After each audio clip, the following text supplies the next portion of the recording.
Leal. Gracias, Oscar, por estar con nosotros. Muy buenas tardes. Buenas tardes, Pedro. Un placer poder compartir contigo tu audiencia. Siempre es bueno venir al estudio porque la conversación en directo es mucho más... Es mucho mejor. Más franca y mucho más... No, además que cuando te entrevisto por teléfono, no sé por qué te disparas a como 5.000 millas por hora. Hasta se te sale un margariteño. No, mentira. ¿Sabes que los margariteños La tendencia... Los margariteños hablan rapidísimo. Muy rápido. Sí. No se le entiende nada. Pero bueno, uno va... Yo voy tanto a Margarita que ya les va... Ya tú eres traductor oficial. Sí. Te quedó buena esa. Mira, Oscar, siempre un placer hablar contigo. Gracias por estar aquí. Yo quería que nos diera un poco de información privilegiada que está pasando con la elección de los rectores. Lo que es el CNE, también sus suplentes, nos habían prometido que para el martes de la semana pasada eso estaba listo. Y hay muchas especulaciones de quiénes podrían ser. Se está en un proceso de consultas muy amplio, se está consultando todos los sectores de la vida nacional, incluso algunos sectores que opinan con relación al tema del diálogo dentro y fuera de Venezuela, y creo que es una consulta sana que va a ser posible un mejor CNE. Nosotros decíamos que nosotros logramos construir en el año 2021 un CNE potable que permitió la elección de alcaldes y gobernadores con participación de todos los actores de la política venezolana, incluido la otra oposición que se había declarado abstencionista desde el año 18 hasta el 20 y que en el año 2021 decidieron volver al ámbito electoral y logramos que todo el mundo participara. Se logró la observación electoral europea, se logró la observación electoral del Centro Carter, etcétera. Y bueno, creo que hicimos un buen trabajo con el CNE del 2021 y aspiramos que este nuevo CNE pueda tener las mismas características, que podamos tener un CNE lo más equilibrado posible, un CNE que le dé confianza a la gente para salir a votar y que sea un CNE que le permita a todos los venezolanos confiar en nuestro árbitro electoral que vayamos a nombrar. Por eso estas consultas han intentado ser un poco bastante más amplias, por eso nos hemos demorado un poco más.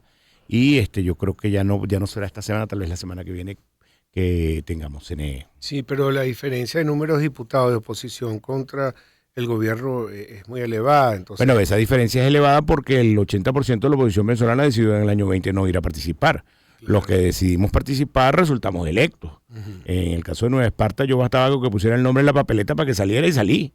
Entonces, si yo no me hubiera inscrito como hicieron los demás, que decidieron esconderse en su casa, el diputado que estaría en representación de Nueva Esparta en mi curul sería un diputado del gobierno, del chavismo. En consecuencia, hay que ratificar el tema de la ruta electoral, hay que volver a decir que tenemos que distanciarnos definitivamente de las aventuras. Cuando uno oye gente que está convocando a los militares para discutir de política, activos y retirados, pues lo que le dice, bueno, estos señores en 23 años no han aprendido nada, no aprendieron nada del 11 de abril, no aprendieron nada de la salida 2014, 2017 y 2019, y la gente está en la calle pendiente solo de sobrevivir, pero la gente está pendiente de comer, pendiente de lograr como completa para comprar su medicina, para comprar sus alimentos. La gente no anda pendiente de ver qué termocefálico sale a la calle y lo convoca para que salga a matar gente. Cabeza caliente. Sí, José Gregorio. Tú estabas almorzando con José Gregorio. No, pero el termocefálico no es de José Gregorio, eso es de Betancourt. Imagínate. Bueno, entonces baje la línea. Bueno, sí, porque... Pero fíjate que Enrique Capriles hoy salió defendiendo esa tesis de que dejen a los militares fuera del juego. Dejen a los militares quietos y fuera del juego. Chávez los sacó del cuartel y habrá que ver cómo los metemos después. Pero los militares no tienen vocación no tienen por qué tener vocación de dirigir por el hecho de que tienen el control de las armas. Es decir, resulta que esta es la ley del más fuerte, el que tiene las armas es el que pone las reglas.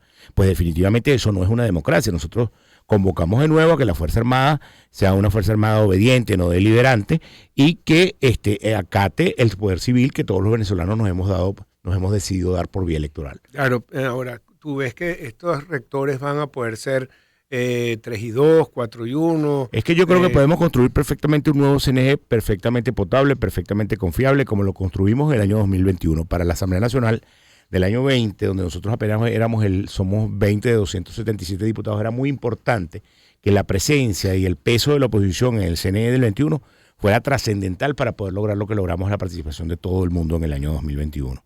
Nosotros lo logramos en el año 2021 y lo vamos a volver a lograr ahora. Vamos a volver a construir de nuevo un CNE confiable para Venezuela y sin arrebatos y consultando todos los sectores de la sociedad civil, todos los sectores de la política y todos los sectores que hacen vida dentro y fuera de la Asamblea Nacional. Bueno, suenan algunos nombres que podrían repetir, el mismo Roberto Picón, también el de Nuevo Tiempo, podrían también Enrique Márquez, o Enrique Márquez también el de Nuevo Tiempo, el hijo del Nuevo Tiempo, Emilio Randón, gracias.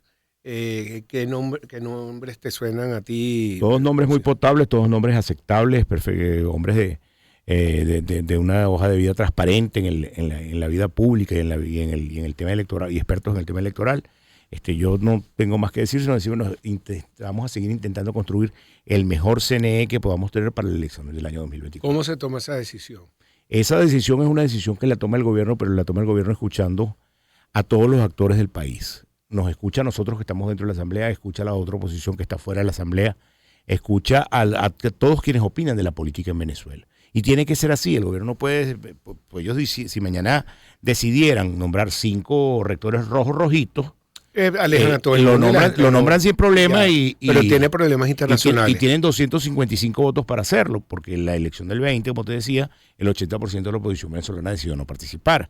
Esas son las consecuencias de no haber participado. Pero gracias a Dios el gobierno no está en esa actitud, anda en el plan de hacer las consultas, anda en el plan de buscar un CNE equilibrado, y creemos que esa es la ruta más conveniente para todos los venezolanos. Sí, pero ¿quién del gobierno toma la decisión? ¿Es del presidente? ¿Es de su gabinete? ¿Quién es el encargado? Ellos tienen una cosa que llaman el alto mando político, que es donde toman las decisiones. Entiendo que de ahí la preside el presidente Maduro, y están todos los principales actores del oficialismo vinculados en esa decisión, pero como te digo, no la están tomando ellos solos, la están tomando escuchando a quienes participamos en la Asamblea, a la oposición que no está en la Asamblea, y escuchando también la advertencia de la comunidad internacional.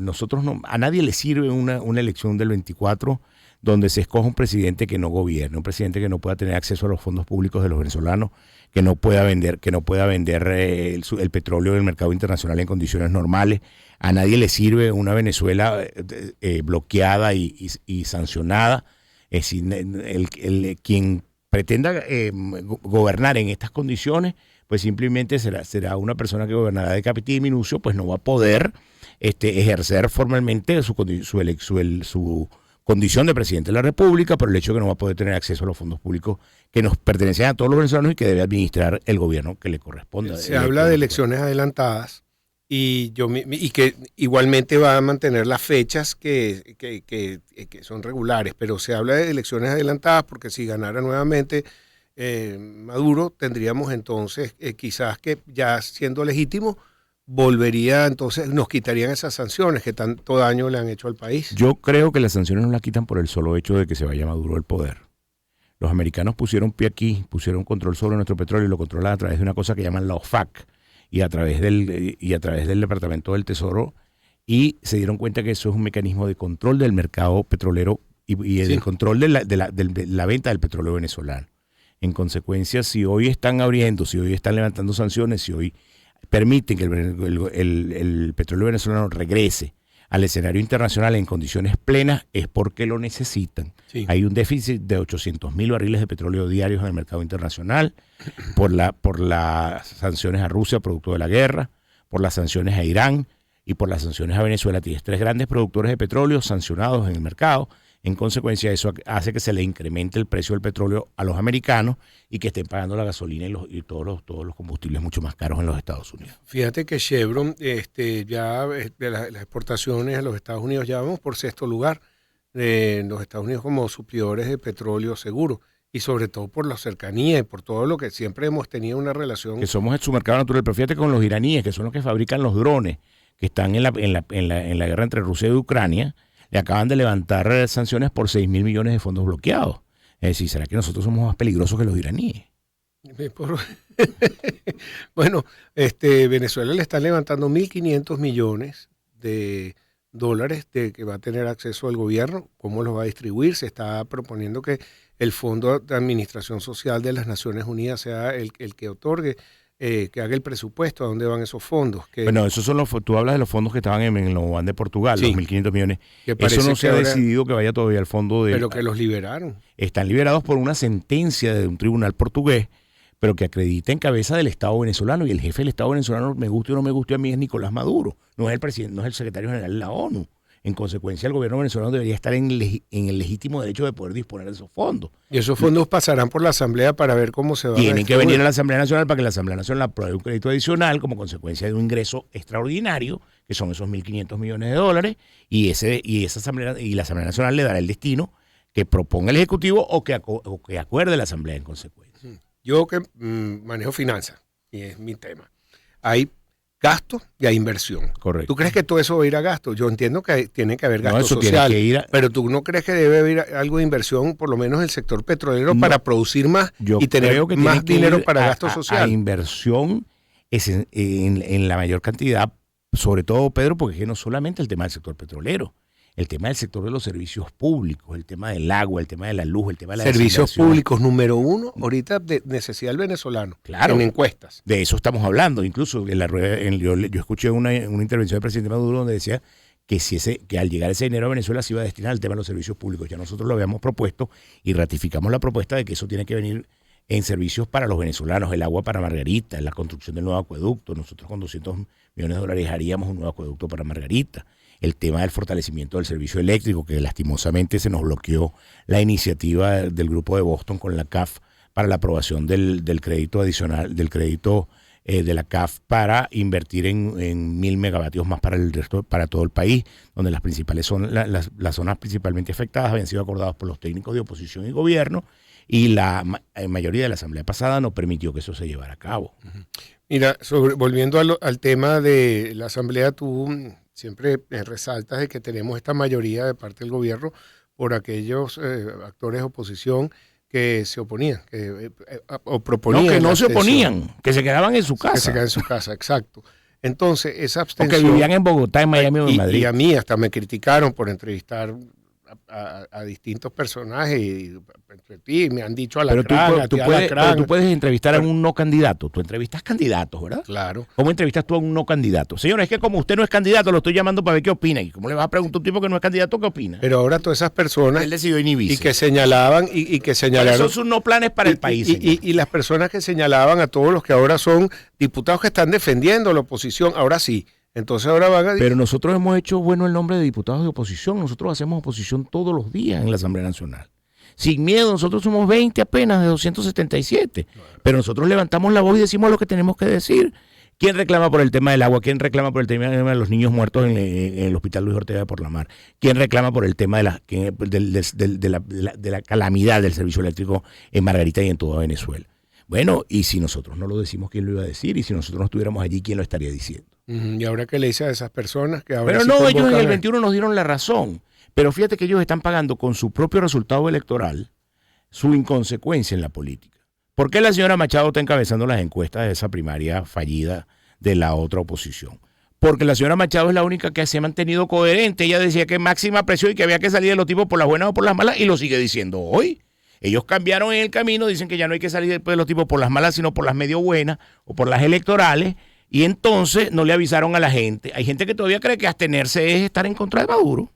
Y bueno, es que la única manera que podemos tener un camino democrático es a través del sistema electoral, no existe otro camino. Fíjate la reacción de la gente cuando les presentan otra vez, vamos a la calle, violencia, tal, militares, dicen no, hay que ir por el camino electoral. Pero el camino electoral, que es el único camino que todos los venezolanos tenemos, y es el camino que nosotros venimos convocando desde el año 2020, y el distanciamiento de nosotros como oposición de la otra oposición fue que nosotros en el 20 decidimos participar y decidimos mantener en la ruta electoral para no desmotivar a nuestra gente. Uh-huh. ¿Y cuál es tu opinión sobre las inhabilitaciones? Bueno, yo creo que las inhabilitaciones definitivamente son indebidas, son injustas, son inconstitucionales, pero son una realidad. Pero igualmente, si esa persona es la mayoría, por ejemplo, si a ti te inhabilitan y toda Venezuela quiere que seas presidente, tú no vas a luchar por serlo. Claro, pero mi interés personal no puede estar por encima del interés personal de Venezuela. Cuando a mí me digan, cuando yo llegue a la puerta del CNE, ¿de dónde queda el final? En la puerta del CNE, cuando no me dejen inscribir, ahí llegó el final. Entonces, cuando lleguemos ahí al final, hasta el final, en la puerta del CNE, donde no me dejen entrar para inscribirme, yo digo, ven acá, Pedro Pensini, tú eres el candidato mañana y este es el señor que yo le pido a Venezuela, como hizo Chávez cuando se estaba muriendo. Chávez hubiera podido decir, bueno, yo me quedo en el coroto hasta que me muera. Pero cuando se estaba muriendo dijo, no, si en caso de que yo falte, aquí está este señor que es al que yo le pido a ustedes que voten por él. Bueno, igualmente, esto es una muerte civil, la inhabilitación es una muerte civil. En consecuencia, lo que hay es que convocar a la gente y decirle, mire, yo creo que el que llegó de segundo o el que mejor esté, o el que o la persona que consideremos el resto de los venezolanos idónea, debe ser el llamado, pero el país está por encima de cualquier individualidad, por muy presuntuosa que se crea. Estamos con el diputado José Gregorio Correa, perdón, me equivoqué, Oscar Rondero, diputado de la José Gregorio no habla mejor que yo. Ese ring de boxeo lo vemos aparte, eso lo llamo después de acá. José Gregorio que lleva unos añitos en el Parlamento. Necesito... ¿Sabes cuando Guzmán Blanco iba a poner la primera piedra, José Gregorio el que traía la carretilla? Ay. Yo en ese lío no me voy a meter, en verdad. No, suficiente. Yo sé, y muy amigo amigos. mío de muchos años. Bueno, te quería preguntar también sobre un tema de las elecciones de Acción Democrática. Eso parece la otra, y usted también habla así, la otra oposición de Acción Democrática. No, es que nosotros entre ADECO tenemos un lenguaje distinto porque somos hermanos, somos compañeros de partido. Pero siento que hay gente que se está viendo el ombligo. Ajá. Porque nuestro pleito es con Maduro, no es con Bernabé ni con ningún otro. Es decir, ¿tú te imaginas que nosotros tenemos que discutirnos entre nosotros mismos viéndonos el ombligo? Cuando ninguno de los candidatos de la AD pareciera que le dice nada hoy al país. Nosotros tenemos que empezar por construir una alternativa real de poder, con opción real de poder para el 24, con un tipo posicionado en la calle, y si no es uno de AD, le levantaremos la mano a otro. Se repite la tesis con lo de María Corina. Si no es el día del llamado el convocado, o el que tenga el favor de la mayoría de la gente en la calle, nosotros tenemos que sin ningún empacho, sin ningún complejo, levantarle la mano al que mejor esté. Y con ese ese tiene que ser el candidato de toda la oposición para poder derrotar a Maduro en el 2024. Sí. Ahora yo entiendo unos tipos, yo veo unos tipos. ¿Y si está inhabilitado? Bueno, si está inhabilitado tendremos que buscar otro, hermano, pero cuando lleguemos a la puerta del CNE, ahí sabremos cuál es la verdad. Hasta ahí es el final. Y fíjate que ahí no, el mejor ejemplo es lo de Barinas. El hoy gobernador de Barinas no estaba en la papeleta al momento de la elección, y tenías un gobernador electo inhabilitado, post-elección. Mira, voy a hablar de otro tema. Estuve el fin de semana en Margarita. Por cierto, hay unos compañeros del partido que se dedican más a pelear con Bernabé que a pelear contra Maduro. Que dediquen toda esa fuerza, todo ese impulso, todas esas ganas a pelear contra Maduro y a pelear contra el gobierno. Y a proponer soluciones que el país necesita. Y a construir partido, a llamar a la gente a militar y a hacer resistencia en la calle y al combate electoral, que es lo que nosotros los ADECO sabemos hacer. Bien, mira, estuve en Margarita, la pasé muy bien, siempre creciendo por la mar, tú que los representas, por eso te pregunto, pronto van a tener la feria de la Bolsa de Turismo del 28 al 30 de septiembre. La está llevando adelante. Del 28 al 30 de septiembre, la Bolsa de Turismo de Margarita. Ya empiezan a llegar también vuelos directos de Madrid. Correcto. Y distribuyen para Canaima, para Los Roques. Distribuyen a Canaima, Los Roques. Queremos construir a convertir a Margarita en una especie Polonia también, de tu amiga. Empiezan a llegar las polacas también, y los polacos. Y las rusas, y los rusos. Las rusas y los rusos tienen rato llegando. Y las rusas y los rusos, como te dije, es un invento nuestro cuando estábamos cerrados por la pandemia y cuando estábamos cerrados por el bloqueo y por las sanciones, y teníamos muy pocos sitios a donde mirar, y nos encontramos con que Rusia era una opción para Margarita. Y hoy que los rusos están bloqueados por la guerra, uno de los pocos sitios del mundo donde pueden venir es a la isla de Margarita, que es un reino donde todos pueden venir. Los rusos, los polacos, que están en guerra y que están uno al lado del otro. Unos de un lado y otros del otro. Unos son OTAN y otros no son OTAN. Pero en Margarita se van a bañar en la misma playa. Mira, y también está viniendo mucho turismo de Trinidad. Está viniendo turismo de Trinidad. Comercial. Quieren ir a los centros comerciales a comprar. Sí, bueno, no, y también están viniendo turismo cubano. Va a empezar a salir un nuevo. Nosotros íbamos a Cuba, pero era para quemar el cupo Cadivi. El cupo Cadivi, no, pero estos vienen a comprar las cosas que no pueden comprar en Cuba. Uh-huh. Y va a empezar también a salir un avión carguero de Margarita a La Habana, con mayor capacidad de carga para llevar las compras de los señores que vienen de Cuba. Pero sí compran. Sí compran. Y ese poder adquisitivo. Bueno, porque para uno es difícil. Todo el que puede tener acceso a $1 intenta buscar mejor calidad de vida, Pedro. Claro. Y el tema de los controles, el tema de los regímenes de fuerza, lo que logran conseguir es que se genere una cantidad de mercado negro que resulta ser muy productivo como consecuencia de que es el único mercado que existe. Al no existir un mercado normal, un mercado regular, pues todo se va al mercado negro, y quien trabaja en el mercado negro produce mucho más ganancias que quien trabaja en el mercado Sí, controlado. lo bueno es que Hoy, por ejemplo, gana más un plomero que un médico en Venezuela. Bueno, está bien. Eso lo dudo, pero bueno. No, vamos a yo no lo tomarte dudo, la pero palabra. contrata un técnico de aire acondicionado para que vaya a hacerte un examen del aire acondicionado de tu casa. O compras uno nuevo y lo instalas tú Bueno, mismo. pero y cuando te das cuenta, entonces el señor te dice son $120 o son $100 la reparación del aire acondicionado y Claro. te lo dejan dando bien ganado porque te lo resolvió. Pero cuando tú vas a la consulta médica y el médico te dice $120, tú dices, ¿por qué tanto, doctor? Bueno, ¿y cuánto tiene que estudiar un médico para ganarse los $120 de la consulta? ¿Y cuánto estudió el técnico del aire acondicionado para resolver el tema del Pero aire volviendo al acondicionado? tema de Margarita, yo lo felicito a todos los hoteleros, la capacidad de servicio, cómo ha cambiado el venezolano que ahora entiende que tiene que tratar bien al turista, hasta al turista nacional. Hemos El visto, turista nacional de Margarita siempre ha sido muy importante porque es el que nos mantiene durante todo el año. Esa es la verdad. Nosotros no renunciamos al turismo nacional. Lastimosamente, el turista nacional perdió su capacidad de compra, su poder adquisitivo como consecuencia de la debacle del país, de la debacle económica que produjo Chávez y Maduro, de la debacle de las sanciones y del bloqueo, de la imposibilidad de la venta de nuestro petróleo. Y el turismo nacional ha bajado como consecuencia de su pérdida de poder adquisitivo. Y la otra cosa, tú no puedes, por ejemplo, conseguir un préstamo en la banca venezolana para tomarte unas vacaciones, como ocurre en cualquier parte del mundo. bueno, Oscar, me gustaría coincidir contigo en algún momento allá en Margarita y Cuando hacer me un invites, pero recorrido yo de la estoy- isla. Saludo al chino que está allá, que lo vimos Está en echándole un este camión el momento. chino. Sí, de verdad, y lo vi activo.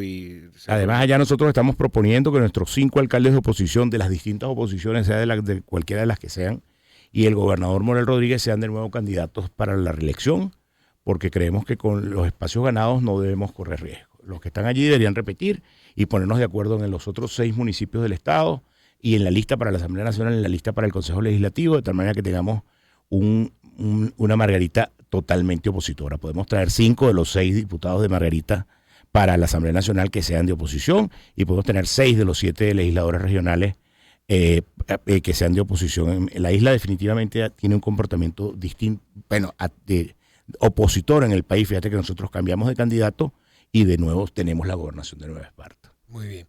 Oscar, te felicito, gracias por estar con nosotros. A veces me confundo si es José Gregorio, Oscar Rondero, pero gracias por venir hasta acá. Gracias Pedro Leal que te trajo. Oscar Rondero, diputado de la Asamblea Nacional. Gracias. Muchas gracias. Bueno, nosotros vamos a escuchar el tema con los Bee Gees, How Deep Is Your Love.